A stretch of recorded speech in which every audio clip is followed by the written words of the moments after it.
Please be seated.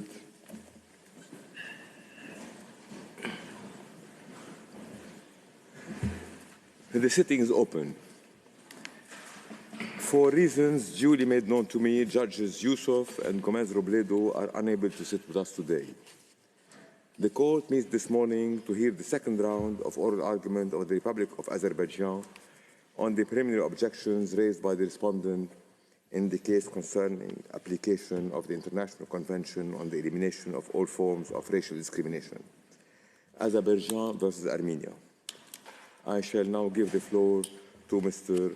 Wanlo. You have the floor, sir. Thank you. Mr. President, members of the Court, Armenia's request was spelled out in its initial formulation in paragraph 143 of its preliminary objections, and in its current formulation it was set out in the final submissions of its agent on Wednesday afternoon. The short answer to Armenia's case is that both parties are agreed that there is no objection on grounds either of jurisdiction ratione temporis or of admissibility to Azerbaijan's claims concerning acts and omissions that had not been completed by September 1996.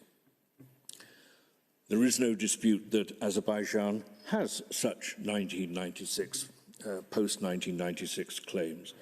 Armenia addressed some of them on Wednesday. The claims concerning the laying of landmines and booby traps during the 2020s and destruction of cultural artifacts, which indisputably occurred after 1996. The dispossession of property throughout the years of the occupation, which international courts have consistently treated as a continuing wrong, is another obvious example. Therefore, this case must go ahead to a hearing on the merits.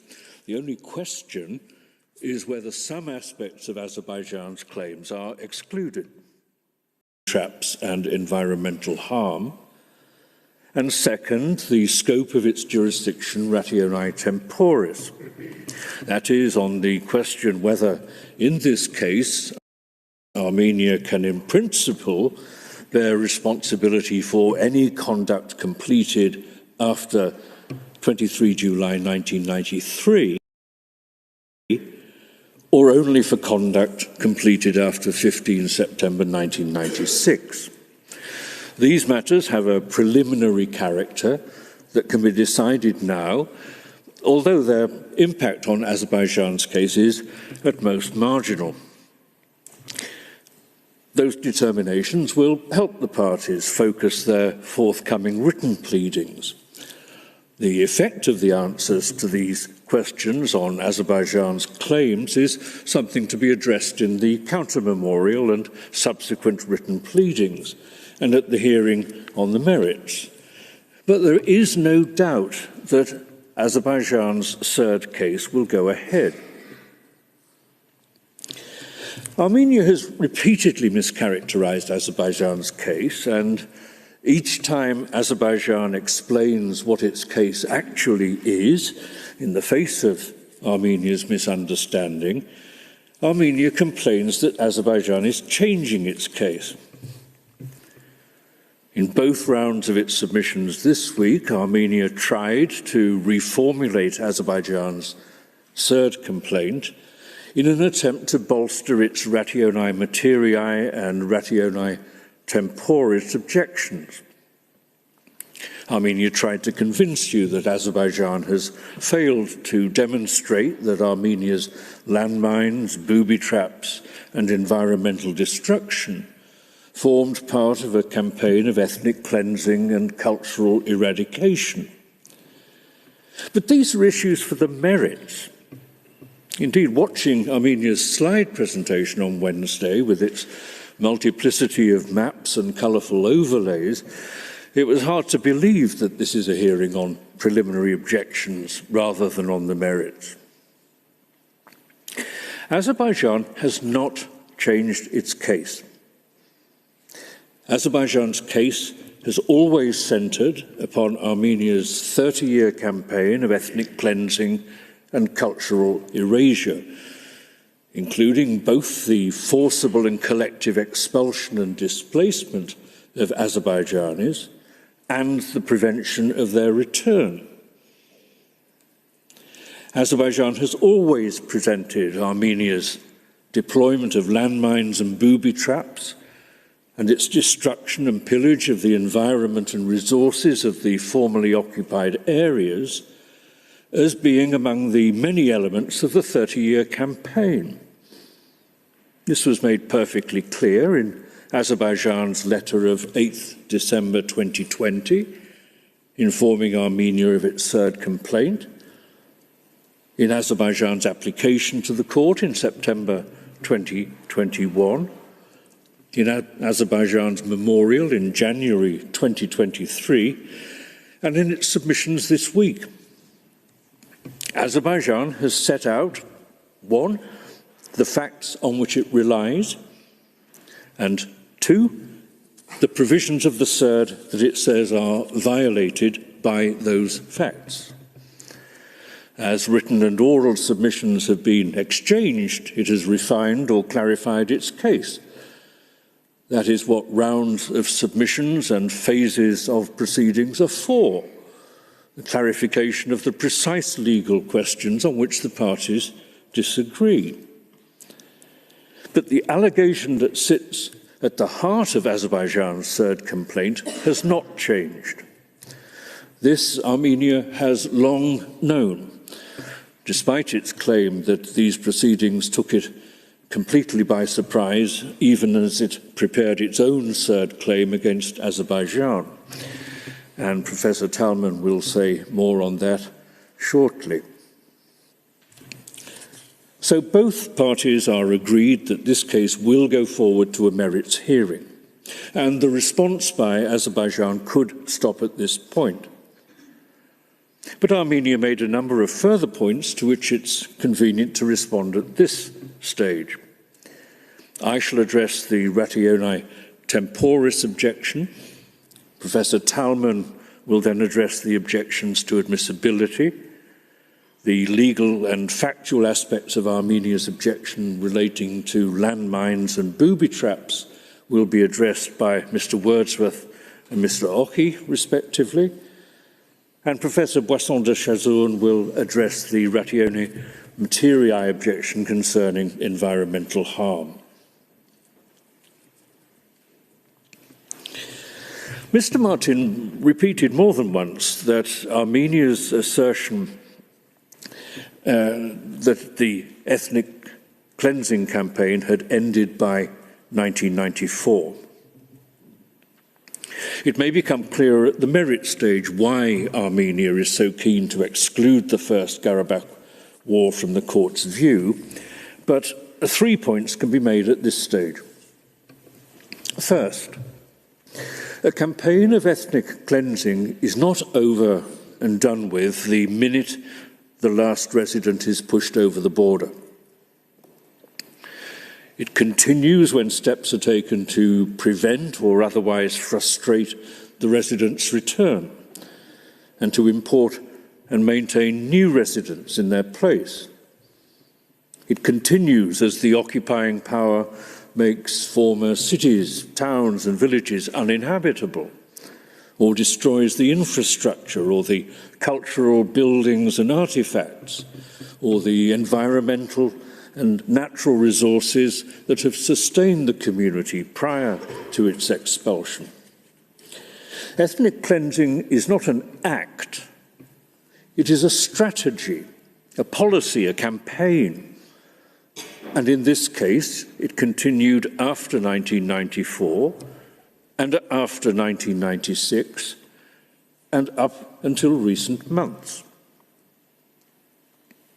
Second, Azerbaijan's claim concerning a violation of the CERD by conducting a campaign of ethnic cleansing no more precludes or extinguishes Azerbaijan's separate claims relating, for example, to the promotion of racial hatred and incitement to violence, or to the failure to provide protection and remedies against racially discriminating acts, then a claim concerning apartheid would extinguish claims concerning individual racially motivated murders. The ethnic cleansing claim stands alongside these other claims in this case. Third, it is indisputable that these other claims, such as deprivation of property, incitement of racial hatred, and the prevention of the return of displaced Azerbaijanis to the Karabakh region, continued for many years after 1994 or 1996, throughout the Armenian occupation and even beyond. And this is the key point. Whatever questions Armenia may raise around the margins, Azerbaijan's case is essentially about the fact that Armenia has been violating its CERD obligations on a continuing basis throughout the past 30 years or so. Armenia presented arguments as to what could and could not be part of a composite breach in this case. But it had very little to say about Azerbaijan's main point on jurisdiction, which relates to continuing breaches, and the fact that the breaches in this case continued long after even Armenia's preferred critical date of 1996. A detailed consideration of which specific aggregations of facts constitute composite breaches in the present case is a matter for the merits phase. So is the question of which specific conduct constitutes a continuing breach of the CERD. But what is important at this stage is that there is neither a basis nor even a request from Armenia for a ruling that composite and continuing claims extending beyond 1996 are outside the court's jurisdiction or inadmissible. Mr. Martin spent most of his time on Wednesday on his erga omnes argument, though it's of relatively minor importance to Azerbaijan's case because it only affects conduct completed between July 1993 and September 1996 and leaves continuing acts, including composite acts, unaffected. There is nonetheless a real legal question here. Armenia says that a state party, Azerbaijan, can only pursue a dispute settlement procedure in respect of conduct occurring after the CERD enters into force for it, regardless of how much earlier the respondent state was bound by the convention. Azerbaijan says that once the CERD enters into force for a state, one, it can pursue the procedure in respect of any question concerning the interpretation or application of the convention, regardless of when the underlying conduct occurred, but two, no state party can be held in breach of the CERD for any conduct completed before the convention entered into force for that party. It's a narrow and peripheral question which has no bearing on Azerbaijan's ethnic cleansing claim and could only affect any isolated acts that were completed between July 1993 and September 1996. But it is at least a real question. You've heard the parties' submissions on the matter. Azerbaijan maintains that its understanding of the position fits with the ordinary meaning of the words of Article 22. And we note that even on Wednesday, Armenia didn't argue that the application of the rules on treaty interpretation in Article 31 of the Vienna Convention leads to any different conclusion.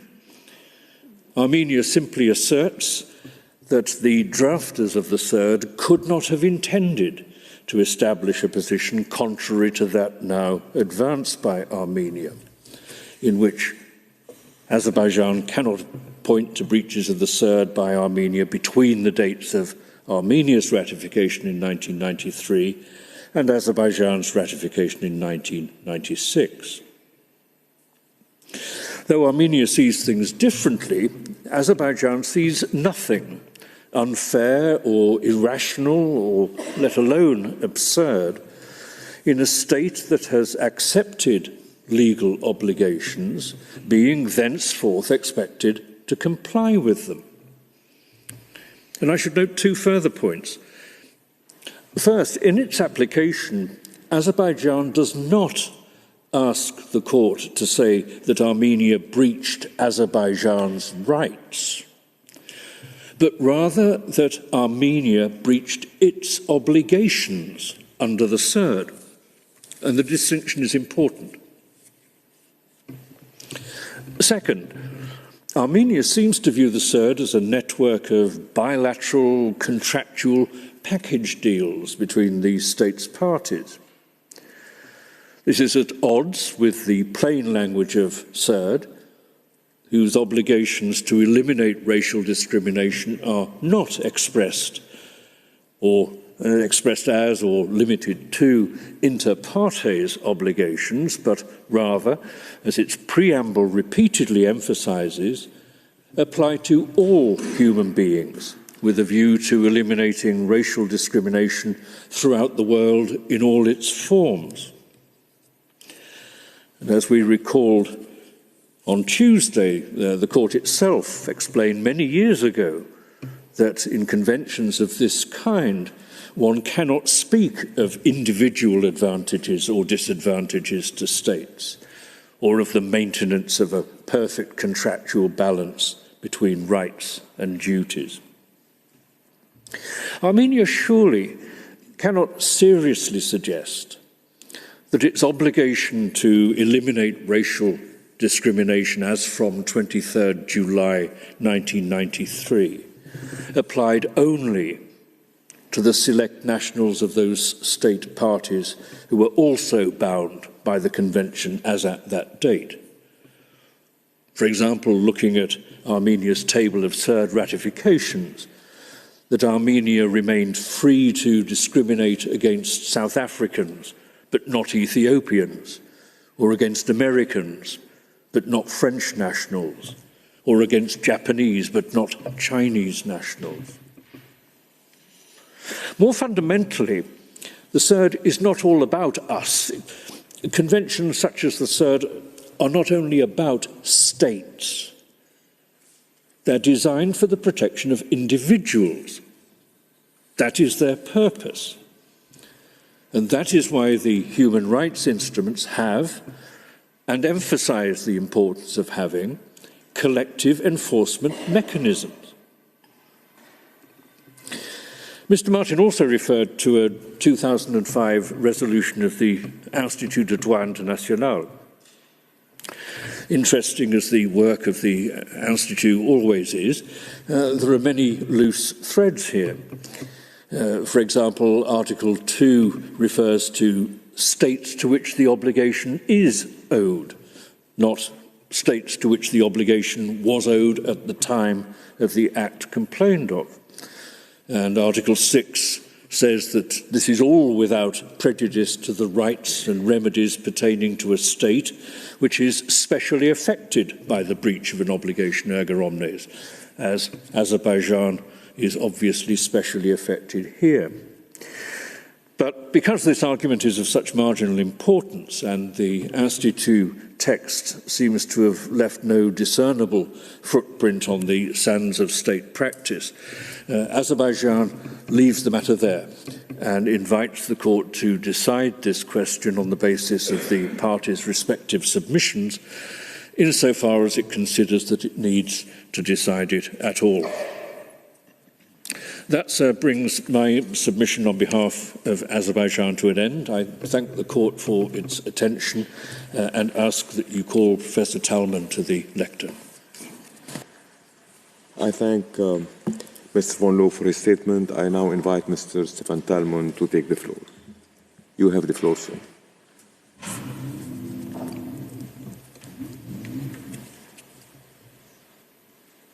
Monsieur le Président, Madam Vice President, distinguished members of the court. My task is once again to respond to Armenia's admissibility objection. The parties agree that a delay, if any, is only relevant if it is detrimental to the respondent. And it is only detrimental if the respondent could have a reasonable expectation that a claim would no longer be pursued. Armenia claims that it had a reasonable expectation that no claim would be brought by Azerbaijan with regard to Armenia's campaign of ethnic cleansing that allegedly took place only before 15 September 1996.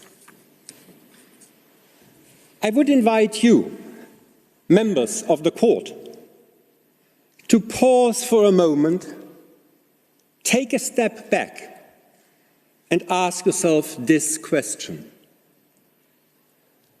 How can a state forcibly seize a fifth of the territory of another state, kill some 23,000 of its nationals, cause some 3,900 of its nationals to go missing, ethnically cleanse a whole area, drive 1 million people from their homes, deprive them of their property, destroy their cultural heritage, loot their natural resources, and then stand up and claim with a straight face that it has a reasonable expectation that no claim would be brought against it.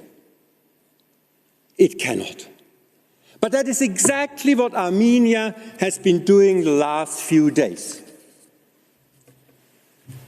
Armenia bases its purported reasonable expectation on the fact that the latest letter to the UN, referred in the transcript of my speech on Tuesday, dates from the 25th of August 1997.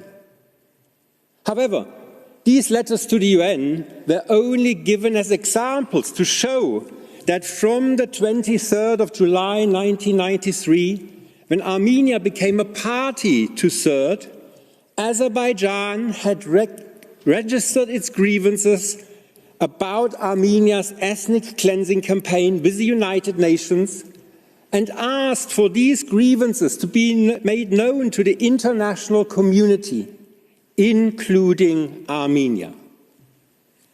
Numerous other letters could be provided. If one searches the UN official document system for the terms Armenia, ethnic cleansing, and Karabakh, some 224 documents are shown for the period between July 1993 and September 2021. For example, in January 1999, Azerbaijan wrote to the Human Rights Commission that, I quote, as a result of the policy of the Republic of Armenia of aggression and ethnic cleansing against Azerbaijan, the rights and freedoms of 1 million Azerbaijanis continue to be gravely violated on a daily basis.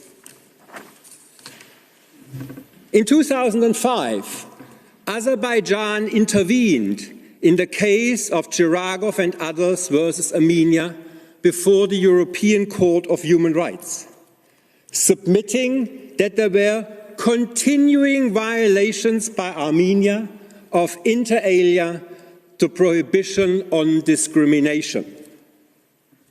Azerbaijan based the violation on the fact that Azerbaijani internally displaced persons were physically prevented from returning home through the deployment of Armenian military forces and landmines on the line of contact.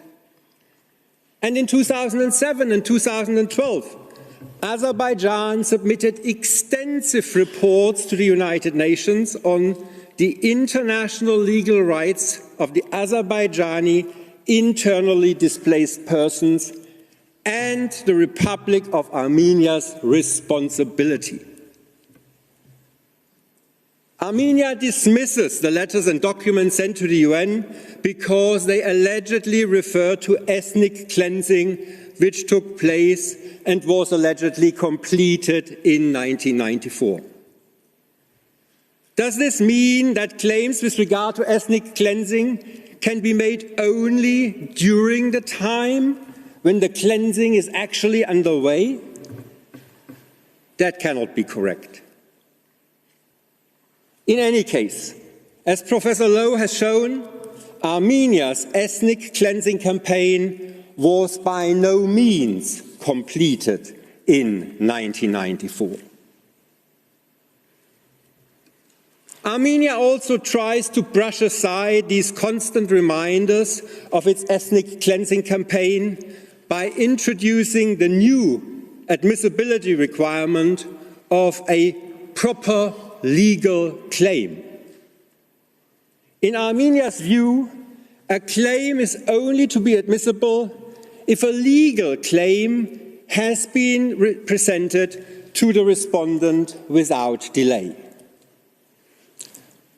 For such a proper legal claim, it is not enough that grievances are raised or that the factual situation is presented, nor even that these facts are described in legal terms as ethnic cleansing.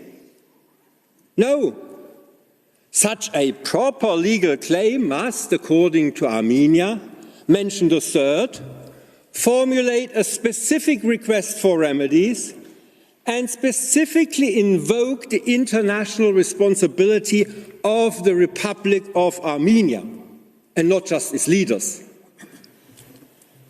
This last point undoubtedly marks the height of legal sophistry in Armenia's argument. What more do you need to invoke the international responsibility of a state for ethnic cleansing than accuse its state organs of the act and ask for remedial action? In any case, there are numerous examples of Azerbaijan expressly accusing the Republic of Armenia of ethnic cleansing. While according to the court in Georgia versus Russia, raising grievances related to the subject matter of the third is sufficient for there to be a dispute under third, this does not suffice for Armenia's new requirement of a proper legal claim. Armenia, of course, did not tell the court when exactly such a proper legal claim should have been made in order to prevent a reasonable expectation that no claim would be brought. On 15 September 1996, on the 15th of September 2006, or at any other date. Such a proper legal claim was allegedly made in the Nauru case on 4 occasions. But all Nauru did was to state in general terms that it was Australia's responsibility to rehabilitate 1/3 of the island. No legal basis, no specific request. Armenia's new admissibility requirement has no basis in the court's jurisprudence or in the work of the ILC. It is not about whether or when a proper legal claim has been presented, but whether the respondent state could have reasonably expected that a claim would no longer be presented. Armenia could not have developed such a reasonable expectation. Armenia also submitted that there were no circumstances that would excuse Azerbaijan's delay in submitting its claim. The question of excuse, however, does not arise. As long as there was no reasonable expectation on the part of Armenia, Azerbaijan could bring its claim at any time. But as I stated on Tuesday, there were good reasons for Azerbaijan to wait with the submission of its application until it could gather evidence in the territories that had been under Armenian occupation for more than 26 years. Armenia asserted that it was difficult to see why access to the territory to collect specific evidence was necessary.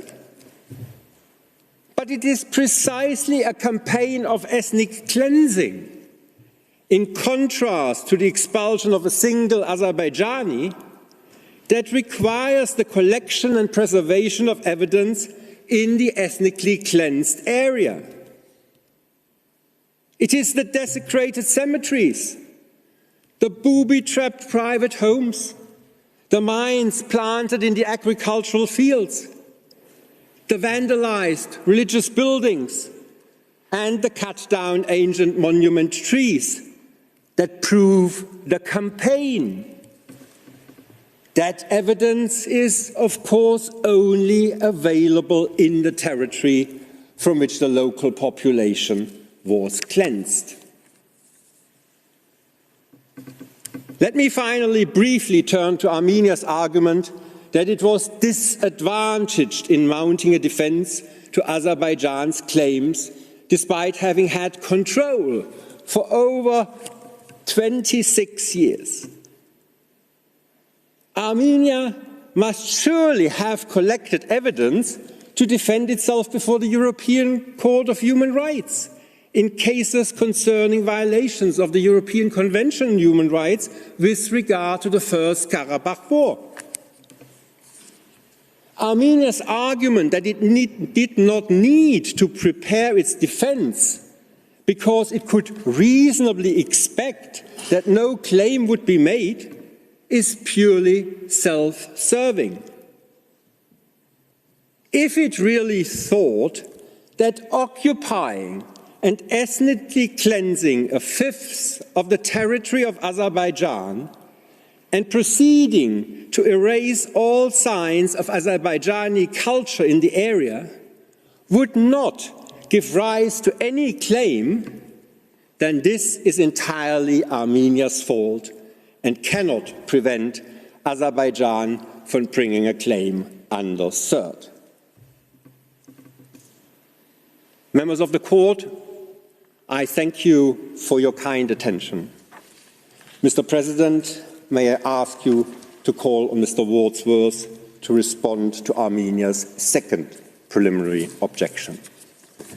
I thank Mr. Talman for his statement. I now invite Mr. Samuel Wordsworth to take the floor.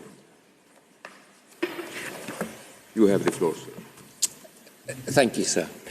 Mr. President, members of the Court, I have 4 short points to make in response to Armenia's misconceived objection, ratione materiae, to what it wishes still to portray as a discrete claim concerning landmines and booby traps.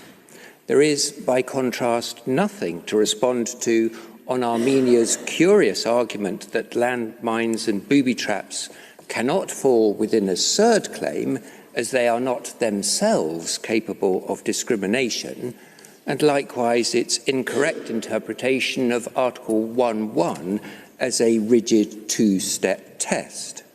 This line of argument, it appears quite correctly, has been abandoned. First then, and by way of introduction, it is useful to recall the difference between the two parties' jurisdictional objections, ratione materiae, concerning military force. Azerbaijan objects to the assertion of jurisdiction over Armenia's claim concerning alleged killings and violence during the active hostilities phases of an armed conflict, because this is put forward by Armenia as a freestanding claim of cert. And Azerbaijan considers that alleged unlawful use of cluster bombs and indiscriminate shelling is, where presented as a freestanding claim, a matter for the rules of international humanitarian law. However, to the extent that Armenia wishes to rely on evidence of the use of cluster bombs and indiscriminate shelling as part of the evidence to support its separate and broader claim of breach of CERD through an alleged practice of ethnic cleansing, Azerbaijan has made no objection. It considers that it would have no basis for doing so. It is up to Armenia to put forward the evidence it wishes to support a claim concerning a practice of ethnic cleansing, and all agree that such a claim is capable of engaging CERD. Precisely the same applies to Azerbaijan's claim concerning Armenia's breach of CERD through its campaign of ethnic cleansing. It is up to Azerbaijan to put forward the evidence it wishes to support its claim, which includes evidence of the pursuit of this campaign through military means, including through the planting of landmines and booby traps to prevent the return of ethnic Azerbaijanis to the areas unlawfully occupied by the former illegal regime. This should be the end of the matter. But because of the obvious force of this point, Armenia seeks to recharacterize Azerbaijan's reliance on conduct and evidence with respect to landmines and booby traps as a freestanding claim, despite the fact that no such claim has been made. This leads me to my second point. The court has correctly noted in two separate orders that, as to Armenia's alleged conduct concerning landmines and booby traps, Azerbaijan claims that this conduct is part of a long-standing campaign of ethnic cleansing. Armenia's response is to suggest that you should ignore your own past orders, although the characterization in those orders is also the only one that could be available from the wording of the submissions in Azerbaijan's memorial. The suggested basis for the court ignoring its past characterization is a misapplication of the long-standing jurisprudence on real nature of the dispute, through which the court seeks to determine on an objective basis the subject matter of the dispute between the parties by isolating the real issue in the case and identifying the object of the claim. But there is no issue here as to any of this. As correctly identified by the court, the claim is of a campaign of ethnic cleansing, with the laying of landmines and booby traps being conduct presented as part of the evidence of that campaign. Armenia does not suggest that there is no genuine ethnic cleansing claim before you, and it would be absurd to suggest that the real issue in the case is not ethnic cleansing at all, but rather some discrete but disguised claim confined to landmines and booby traps. I would also add that it is simply incorrect for Mr. Salanidis to assert that Azerbaijan, quote, did not address the abundance of evidence that I pointed to on Monday. Armenia is simply electing to ignore what we said in response on Tuesday, alongside the various references that we pointed the court to. Finally, on this point, there was a brief but baffling reference to certain irrelevant lines of jurisprudence concerning the submissions of disputing parties. Reference was made to the court's past cases concerning its power to exclude from a party's submissions contentions which are not indications of what the party is asking the court to decide, but are rather reasons advanced why the court should decide in the sense contended for by that party. But it is Armenia, not Azerbaijan, that is, quite bizarrely, seeking to include within Azerbaijan's submissions what are indeed reasons advanced why the court should decide in the sense contended for by Azerbaijan. Reference was also made to the ICAO Council case, and the situation where a respondent state seeks to cast the submissions in its defence in such a way as to alter the nature of the dispute. To recall the rather obvious point that Azerbaijan is the claimant, not the respondent, so there is no question of the court being asked to characterise a claim by looking at submissions made in a defence. My third point concerns Armenia's misplaced reliance on the court's rejection of certain of the claims made in certain Iranian assets and the Diallo case. In the former, Iran had a number of freestanding claims of breach of the Treaty of Amity, expressly concerning the failure to accord sovereign immunity to Iran and Iranian companies. The court rejected those claims when it held that the treaty did not offer protection with respect to sovereign immunity. In Diallo, likewise, Guinea made a number of claims, including an express claim with respect to deprivation of the rights of Mr. Diallo as shareholder, and the court accepted that this claim was admissible. All the court is doing in such cases to identify, by reference to the claims actually made by the claimants, which claims are within jurisdiction and admissible and which are not. Armenia has not pointed to and cannot point to any case where the court has sought to strip out from a claim that is accepted to be within its jurisdiction through, I guess, some form of unknown power of strikeout, an element of evidence, an allegation of fact that a claimant considers relevant to the claim that it has in fact made. My final point concerns Armenia's continued reliance on the court's past orders in this case concerning plausibility. Mr. Salonidis sought to draw out a distinction in the different phases of the Ukraine and Russia ICSFT case between statements of the court concerning the plausibility of rights and the plausibility of claims. If there is a relevant distinction, it is not one that assists Armenia. The point, if we understood it correctly, is that the court finds, if the court finds that there are no plausible rights at the provisional measures phase, it should generally not be accepting jurisdiction ratione materiae over claims based on those rights.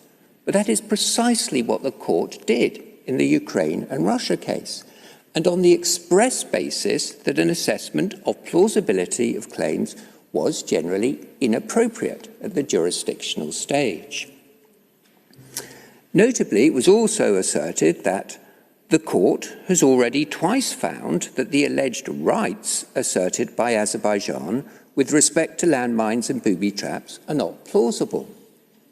There was again no attempt to look at what the orders of December 2021 and February 2023 actually say, or to address our point that there the court was focused specifically on the plausibility of obligations with respect to the interim remedies then being sought by Azerbaijan.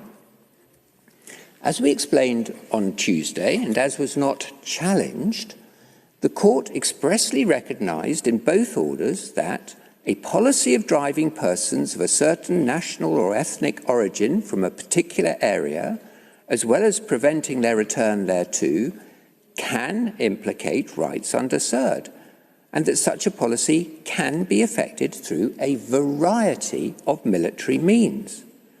So the existence of potential rights was expressly recognised. What the court did not accept was that the CERD plausibly imposed obligations on Armenia to provide assistance with demining and the like, and that concerns the plausibility of the interim remedies then being sought by Azerbaijan. The question of whether rights are engaged under a treaty and the remedies that might then follow in a case of breach are entirely separate matters. As to Armenia's campaign of ethnic cleansing, So far as is relevant, Azerbaijan seeks declaratory relief. Such declaratory relief plainly can be ordered, and the conduct concerning landmines and booby traps is simply relevant evidence to the existence of the campaign. By contrast, Azerbaijan does not seek any relief with respect to demining or, of course, landmines or booby traps more generally. Mr. President, members of the Court, that concludes my remarks, and I thank you for your attention. May I ask you to call on Mr. Ochi, who will be making some short points on the presentation of facts that you heard on Wednesday. I thank Mr. Wordsworth for his statement. I now invite Mr. Oge to take the floor. You have the floor, sir. Mr. President, members of the Court, it is common ground that at this stage the Court should assume that Armenia's armed forces planted mines and booby traps in civilian areas far from the line of contact. Mr. Salonidis continued to insist that all such explosives were set for defensive purposes only. His conclusion was this: landmines planted to obstruct the progress of the enemy and protect the retreat of armed forces cannot possibly amount to racial discrimination. And it was said that this was the only conclusion that can be reached based on the face of Azerbaijan's own evidence and objective facts. Considerable time was also spent comparing Azerbaijan's updated map of mines found with a series of further maps. The big point was that the mines were laid by Armenia's military forces as they withdrew from the formerly occupied territories. But all of this was to agree with a point that I made on Tuesday when introducing Azerbaijan's map.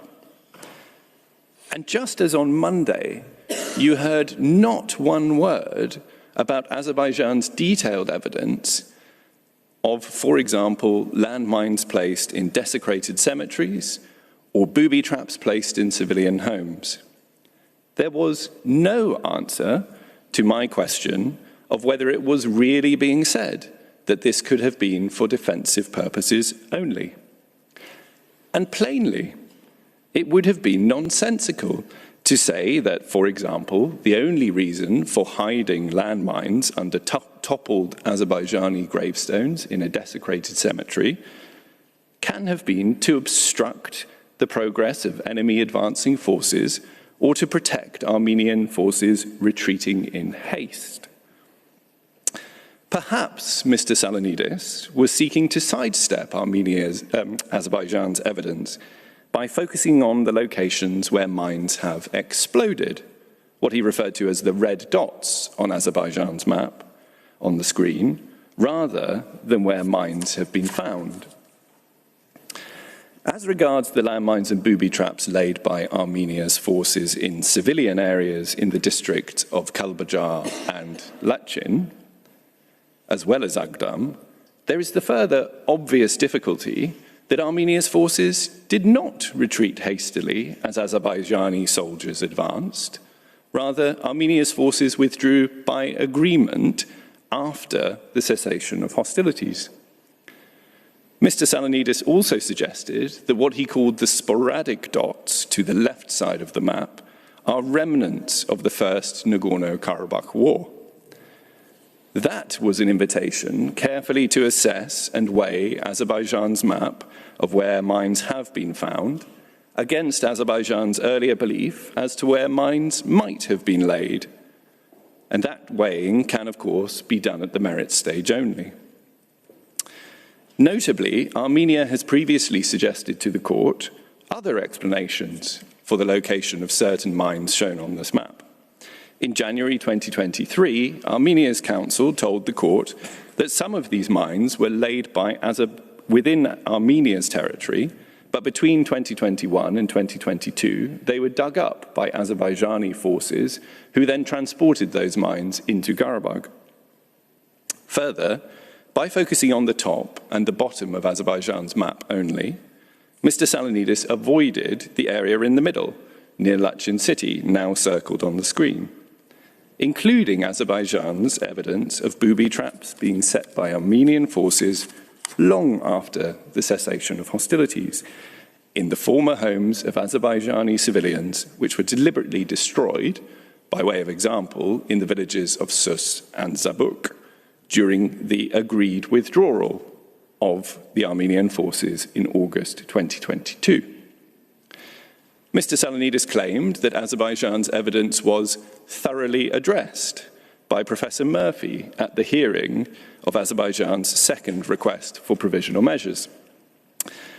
But please note that the passages he referred to concerned only the alleged defensive purpose of certain landmines found in the smaller area now circled on the screen, which is not among the civilian areas that I highlighted on Tuesday.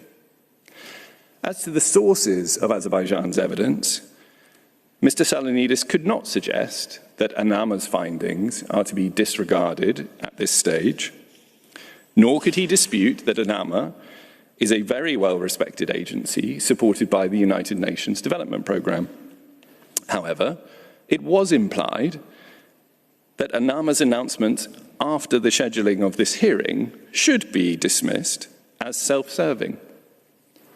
There is no basis whatsoever for that suggestion.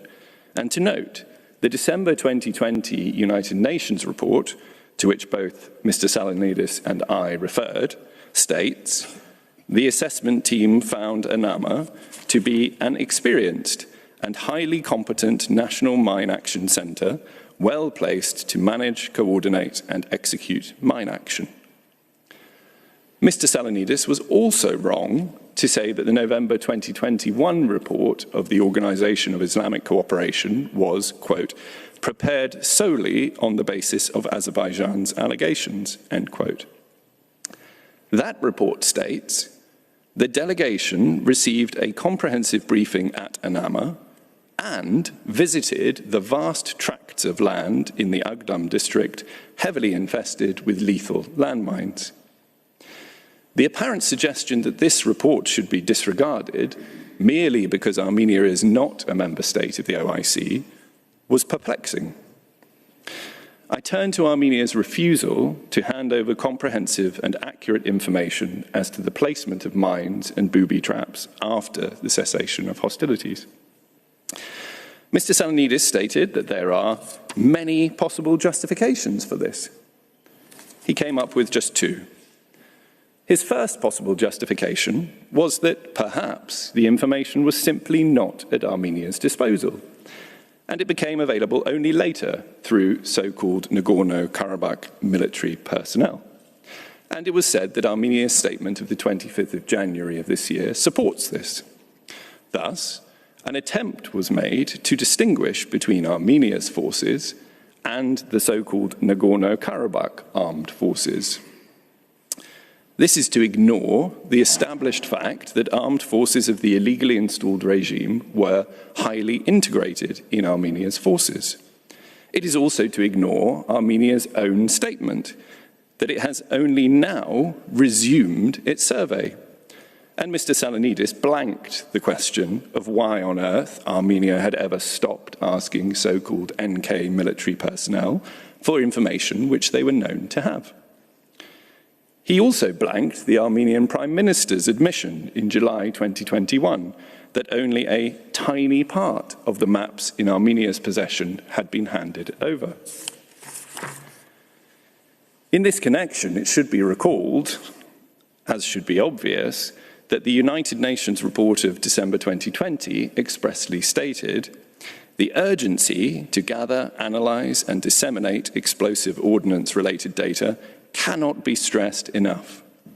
Information gathering is therefore by far the most important task for ANAMA at this stage, and ANAMA must direct its focus to this critical task. Armenia's second suggested justification was that maybe the landmines were used to defend the ethnic Armenian population and military positions in territory that continued to be held by the illegally installed regime. But that could not explain the refusal to share such information after the cessation of hostilities in September 2023, Indeed, when Armenia previously deployed this supposed justification at the December 2021 hearing, it emphasised that, quote, the military situation in the geographic area at issue remains active, end quote. Nor could it explain why, after the November 2020 trilateral statement, Armenia did not share maps of landmines and booby traps set in areas away from the zone where the Russian peacekeepers were temporarily deployed. And in this connection, Mr. Salanidis also ignored Armenia's statement to this court in October 2021 that, quote, we stand ready to provide any more maps in our possession regarding minefields behind the lines currently held by Azerbaijani armed forces, which now present solely humanitarian concerns. Mr. President, members of the court, there is plainly evidence that Armenia's forces planted landmines and booby traps with the purpose and effect of barring the return of Azerbaijani civilians. Armenia's preliminary objection asks that you either ignore or carefully weigh that evidence at this stage. The former is inconceivable, while the latter could only be for the merits. That concludes my submissions. I thank you for your attention, and may I ask you to call on Professor Boisson de Chazon. I thank Mr. Ogi for his statement. Je donne maintenant la parole à Madame la professeure Laurence Poisson de Chazourne.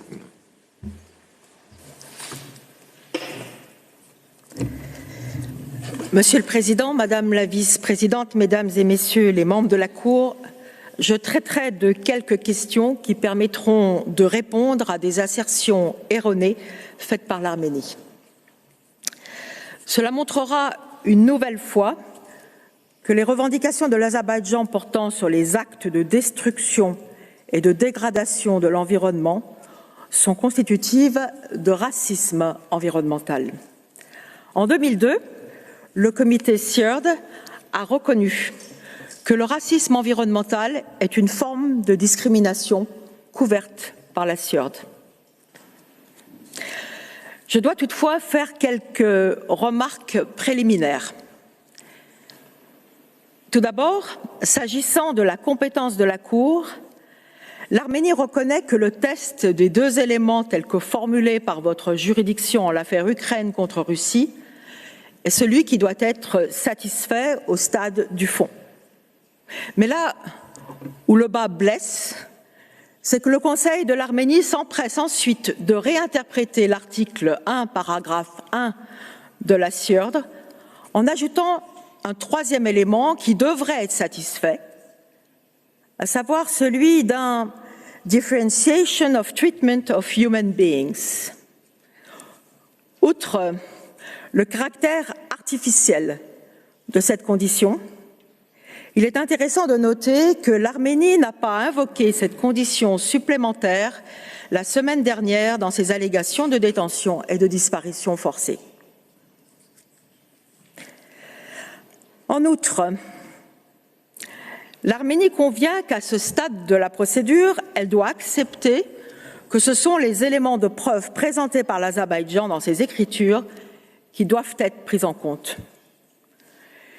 Et ceci démontre que la destruction de l'environnement est bien fondée sur l'origine ethnique ou nationale des Azerbaïdjanais et donc capable de relever du champ d'application de la CIERD.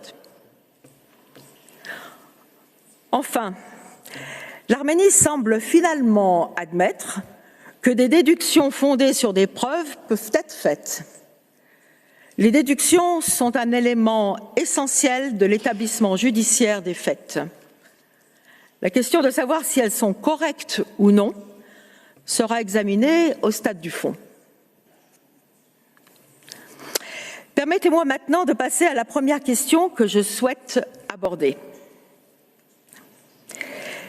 L'Arménie est encore une fois revenue sur le fait que les Azerbaïdjanais d'origine ethnique ne vivaient pas dans la zone où les dommages environnementaux ont eu lieu et que l'Azerbaïdjan aurait déclaré que ces personnes n'avaient pas l'intention de retourner sur leur terre d'origine. La raison pour laquelle l'Arménie continue d'avancer cet argument fallacieux laisse perplexe. L'intention de l'Arménie a toujours été celle d'empêcher le retour des Azerbaïdjanais. It's been to impede the return of the ethnic Azerbaijanis to their homeland. The Azerbaijanis Toujours eu l'espoir et la volonté de retourner dans leur foyer, ainsi que l'agent de l'Azerbaïdjan l'a rappelé. L'environnement naturel des territoires de l'Azerbaïdjan est fondé à la fois sur le but et sur l'effet au sens de l'article 1 de la CERD. L'Arménie est restée silencieuse sur l'impact discriminatoire sur le couvert arboré et forestier dans les territoires azerbaïdjanais. Les experts de Industrial Economics ont pourtant identifié une réduction de 8 899 hectares du couvert arboré et forestier en raison de l'exploitation forestière, des incendies, du développement d'hydroélectricité, de la conversion de l'utilisation des terres et de l'extraction de minéraux. Ils ont constaté que le district d'Agdam, peuplé d'Azerbaïdjanais, a connu la plus grande réduction du couvert forestier arboré en termes de superficie, affectant un total de 3 353 hectares. De même, Fuzuli, un autre district peuplé d'Azerbaïdjanais, a perdu 56% du total du couvert forestier et arboré du district. On doit comparer cette perte de forêt et de couvert arboré avec les districts de Kojali, Kojavand et Sousha, qui sont, eux, peuplés d'Arméniens. Permettez-moi d'insister à nouveau sur le fait que dans les districts peuplés d'Arméniens, la perte n'était d'environ que de 1%. De même, jouant de rhétorique, le Conseil de l'Arménie a fait valoir que les installations hydroélectriques ne font que suivre le cours des rivières. Et le Conseil de poser la question, je cite, « Is Azerbaijan's case that these rivers flow in a discriminatory manner, or that the rain in Karabakh falls in a discriminatory way ?» Il s'agit là, vous en conviendrez, d'un exemple de ce qui est dénommé raisonnement par l'absurde. Comme vous pouvez le voir sur la carte à l'écran, des rivières coulent également à Kojali, Kankendi et Kojavand, 3 districts peuplés d'Arméniens, mais il n'y a pas de centrale hydroélectrique. Les centrales n'ont été construites qu'à Kalbajar, Gobadli et Lachin, 3 districts peuplés d'Azerbaïdjanais d'origine ethnique et occupés par l'Arménie. Comme l'ont noté les experts, le développement de l'énergie hydroélectrique est l'une des raisons de la disparition des forêts et du couvert végétal dans les territoires occupés. Il y a une autre raison pour laquelle l'Arménie a construit des sites hydroélectriques dans des districts peuplés d'Azerbaïdjanais d'origine ethnique. Prenez par exemple le district de Kalbajar. Comme vous pouvez le voir à l'écran, la rivière qui prend sa source à Kalbajar coule vers l'est, ce qui signifie qu'elle fournit, comme l'ont noté les experts, des ressources en eau douce aux utilisateurs et au-delà des territoires occupés, c'est-à-dire aux Azerbaïdjanais. Mais comme vous pouvez le voir sur la carte à l'écran, environ 15 centrales hydroélectriques ont été construites pendant l'occupation pour empêcher l'accès, l'utilisation et la jouissance de ces ressources en eau par les Azerbaïdjanais. Monsieur le Président, Mesdames et Messieurs les membres de la Cour, est-ce que ce traitement n'est pas un traitement discriminatoire? L'Arménie a également tenté de simplifier à l'extrême les arguments faits par l'Azerbaïdjan en suggérant que, je cite, « Mines can only be built where the deposits are and that it certainly cannot be argued that the mineral resources have been distributed in a discriminatory manner. » Il s'agit là d'une tentative d'obscurcir les problèmes de discrimination soumis à la Cour. Il va sans dire que les mines sont construites là où il existe des gisements de minéraux. Cependant, la question cruciale ici n'est pas celle de la présence de mines, mais celle de leur exploitation excessive et celle des activités minières illégales menées par l'Arménie dans les territoires occupés, lesquelles privent les Azerbaïdjanais de leur accès légitime aux ressources naturelles. Les gisements d'or et d'autres ressources naturelles précieuses situées dans les territoires occupés ont été systématiquement pillés par des entreprises locales arméniennes. En outre, le rapport du PNUE, rapport rédigé par des experts indépendants, n'en déplaise à l'Arménie, note, je cite, A significant expansion of mining and quarrying activities reportedly took place during the conflict period. Site visits indicate that mining development has had one of the largest physical impacts on the environment in the region. Il découle des propos précédents que l'Azerbaïdjan a raison de soutenir que les actes discriminatoires de destruction et de dégradation de l'environnement commis par l'Arménie ont été fondés sur l'origine ethnique ou nationale, car les actes illicites de l'Arménie ont été délibérément concentrés dans des zones qui étaient majoritairement peuplées et habitées par les Azerbaïdjanais d'origine ethnique avant leur occupation par l'Arménie. S'agissant de l'atteinte aux droits des Azerbaïdjanais d'origine ethnique, l'Arménie affirme dans son mémoire que l'article 5, je cite, extends to all human rights and acts as a bridge to the broader international human rights canon to which it is organically linked. Toutefois, lorsqu'il s'agit des droits des Azerbaïdjanais d'origine ethnique, c'est une interprétation restrictive de l'article 5 que l'Arménie veut promouvoir. Cette approche restrictive et partielle doit être rejetée. L'article 5 ne fait place à aucune des limitations que l'Arménie invoque.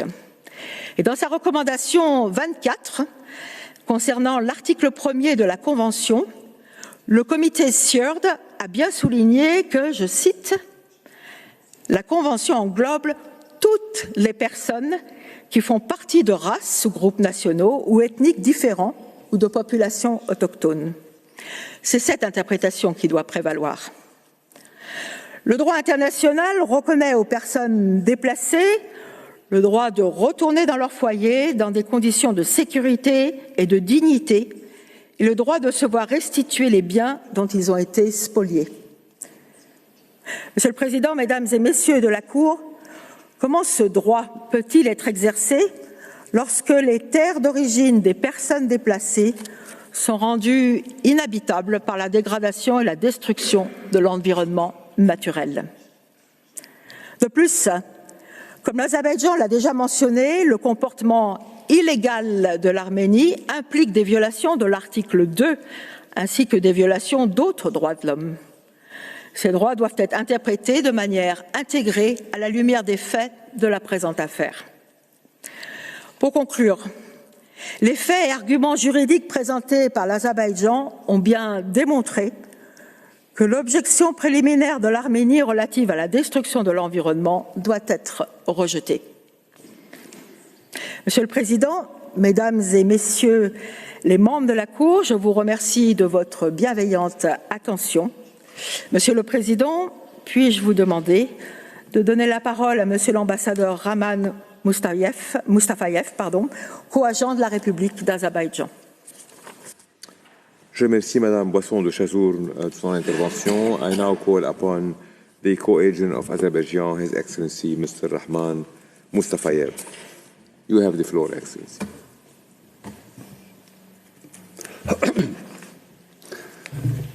Monsieur le Président, Madame la Vice-Présidente, Mesdames, Messieurs les membres de la Cour, je suis honoré de me présenter devant vous encore une fois en tant qu'agent de mon pays, la République d'Azerbaïdjan, afin de présenter ses conclusions finales.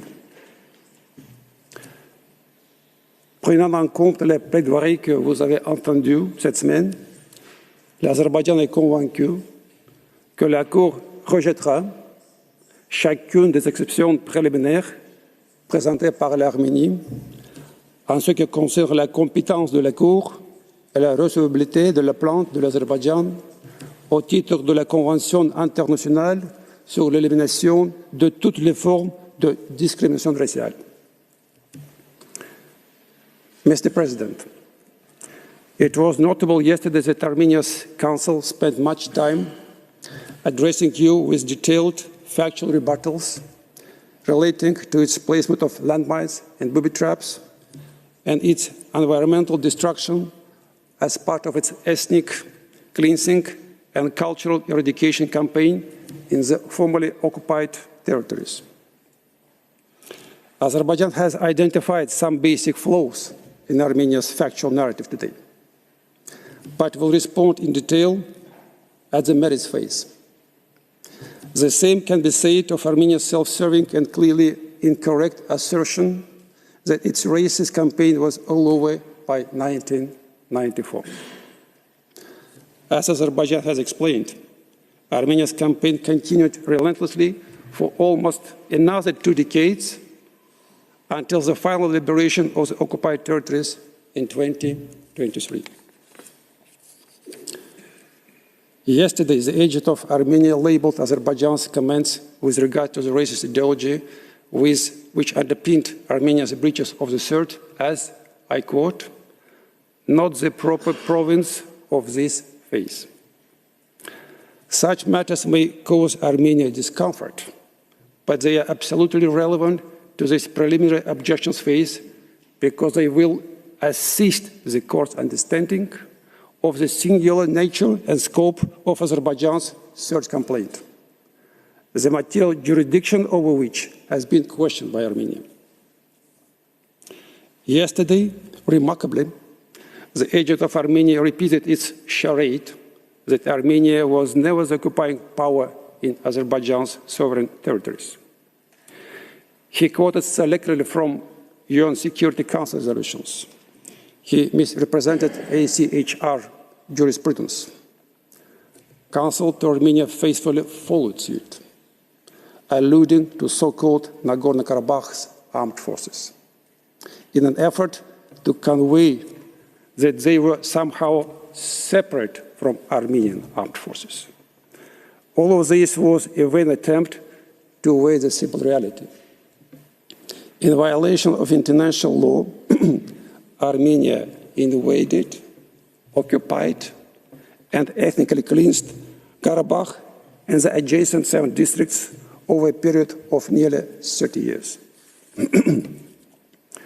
Armenia's assertions are easily disproven with reference to Security Council resolutions 822 and 853 of 1993, which demanded the, I quote, withdrawal of all occupying forces from the Kelbajar and Agdam districts and other recently occupied areas of Azerbaijan. These are the same Kelbajar and Agdam districts of Azerbaijan from which Armenia finally and officially undertook to withdraw its troops 27 years later. I draw the court's attention to the trilateral statement of 10th November 2020, which ended the Second Karabakh War. This statement was made jointly by the President of Russian Federation, the President of the Republic of Azerbaijan, and the Prime Minister of the Republic of Armenia. The statement proclaims, I quote, a complete ceasefire and cessation of all military operations between 2 states, the Republic of Azerbaijan and the Republic of Armenia.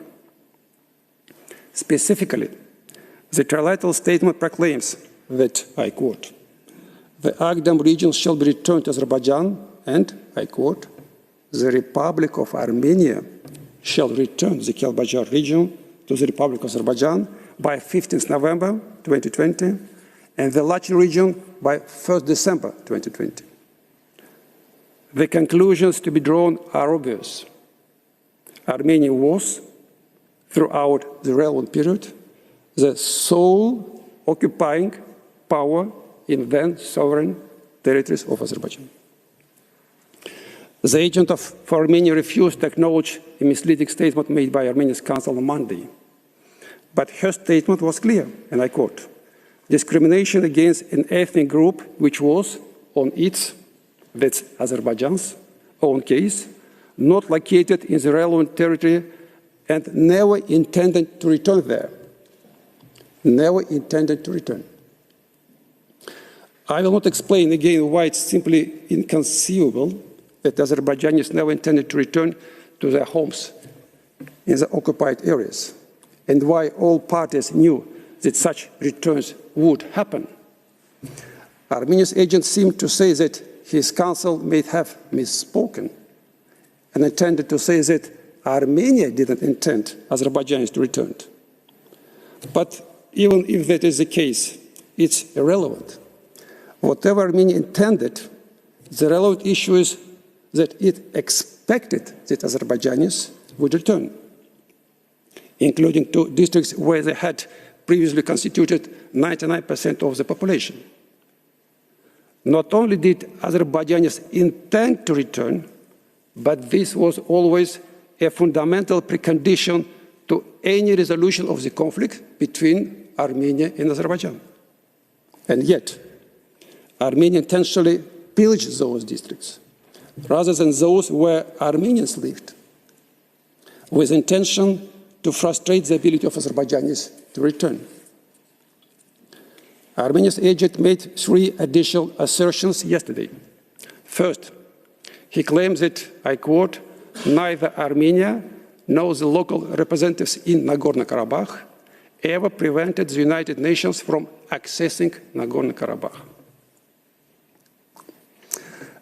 As the court can see on the screen, in 2005, responding to a request of Azerbaijani side to send a fact-finding mission to occupied areas to verify the state of Azerbaijani cultural heritage, UNESCO explained that it had been prevented from accessing the territories occupied by Armenia. I quote, "However, the Secretariat has been prevented from sending a mission to verify the state of cultural property in the area, as other specialized agencies of the United Nations have not been able to enter these territories since the occupation by Armenian military forces." Again, in disregard of the clear documentary evidence, the agent of Armenia asserted that, I quote, "In reality, it was Azerbaijan that impeded UN access." But this is absurd. Members of the court, how could Azerbaijan have physically prevented the access to the territories that were at the time occupied militarily by Armenia? Second, Armenia's agent asserted twice that Azerbaijan, in his words, abandoned the Minsk group negotiations. Again, this was not correct. It's well known that in 2019, Armenia's Prime Minister Nikol Pashinyan proclaimed to the world that Karabakh is Armenia, and that's it. It was that belligerent statement from the leadership of Armenia that brought the negotiations to a halt. Third, Armenia's agent asserted that the court denied Azerbaijan's preliminary measures request in 2021 based on Armenia's racial incitement through tweet accounts. As the court can see on the screen, the court unanimously ordered that the Republic of Armenia shall take all necessary measures to prevent the incitement and promotion of racial hatred, including by organizations and private persons in its territory, targeted at persons of Azerbaijani national or ethnic origin. Azerbaijan secured this order based on evidence of racial hatred emanating from Armenia, an element of which was the extensive use by Armenia of fake tweet accounts to stoke such hatred on both sides. Mr. President, members of the court, you have heard much over the past 2 weeks over hate speech. This included multiple misrepresentations by Armenia of the speeches of Azerbaijan's head of state, President Aliyev. Although these misrepresentations were systematically carried by Azerbaijan's council, I want to close my remarks by reiterating that from the head of state down, Azerbaijan has consistently stated that it has never had any complaint with the minority ethnic Armenian population of Karabakh. An example of President Aliyev's statement is on the screen. You can see, as he said, if they want to live in Azerbaijan, as citizens of Azerbaijan, of course they can. To conclude, I would like to inform the court of some recent and most welcome developments in the relations between our two countries. For the first time since Armenia's 1991 invasion, Azerbaijan has recovered some remaining parts of its occupied sovereign territory without bloodshed. Last week, Armenia agreed to demarcate part of the land boundary and return to Azerbaijan 4 villages occupied since 1992. This development shows that genuine negotiations between the parties can result in meaningful and positive outcomes. Mr. President, Madam Vice President, members of the court, I thank you for your kind attention. I will now read out Azerbaijan's final submissions. The Republic of Azerbaijan requests that the court, A, dismiss each of the preliminary objections that Armenia sets forth in its final submission of 24th April 2024, on the ground that none of them is a valid objection to the court's jurisdiction or to the admissibility of Azerbaijan's claims, and B, in the alternative, dismiss each of those preliminary objections on the ground that each raises issues that should be deferred to the hearing on the merits. Enfin, Monsieur le Président, je voudrais remercier le greffier et son personnel pour leur service avant et pendant cette procédure. Je voudrais également remercier les interprètes pour leur professionnalisme au cours de cette semaine. Et bien sûr, nous vous remercions encore une fois, distingués membres de la Cour, pour votre attention bienveillante. Je vous remercie, Monsieur le Président. I thank the agent of Azerbaijan. The court takes note of the final submissions which you just read on behalf of your government. This brings the present series of sittings to an end. I would like to thank the agents, counsel and advocates of the two parties for their statements. In accordance with the usual practice, I shall request both agents to remain at the court disposal to provide any additional information the court may require. With this proviso, I declare closed the oral proceedings in the case concerning application of the International Convention on the Elimination of All Forms of Racial Discrimination, Azerbaijan versus Armenia, on the preliminary objections raised by the respondent. The court will now retire for deliberation. The agent of the parties will be advised in due course as to the date on which the court will deliver its judgment. Since the court has no other business before it today, the sitting is declared closed.